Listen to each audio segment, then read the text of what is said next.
இந்த காந்திமதி அம்மா வேற யாரும் கிடையாது.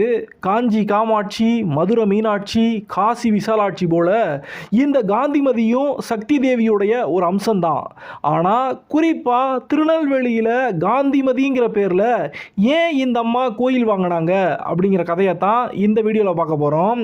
பாண்டியர்களோட தலைநகரமான மதுரையை ஒரு காலத்தில் ஆட்சி பண்ணின பட்டத்து ராணி மீனாட்சி அம்மா அதுக்கப்புறமா காலாகாலத்துக்கும் பாண்டி நாட்டுக்கும் பாண்டியர்களோட வம்சத்துக்கும் எப்படி குளங்காக்கக்கூடிய சாமியாக மாறி போனாலோ அதே மாதிரியே பாண்டியர்களோட ரெண்டாவது தலைநகரமாக பார்க்கப்பட்ட இந்த தென்காசி திருநெல்வேலி பகுதிகளில் இன்னொரு மீனாட்சியாவே நின்று துவண்டு போன சமயங்களில் பூரா ஆட்சியை பாண்டியர்கள் பறிகொடுத்த நேரங்களில் பூரா தாம் பிள்ளைகளை போல வாரி அணைச்சு திரும்ப அவகளை பூரா தேத்தி விட்டு பகைவங்கிட்ட பறிகொடுத்த கோட்டையை மாமதுரை கொத்தளத்தை திரும்ப பிடிக்கிறதுக்கு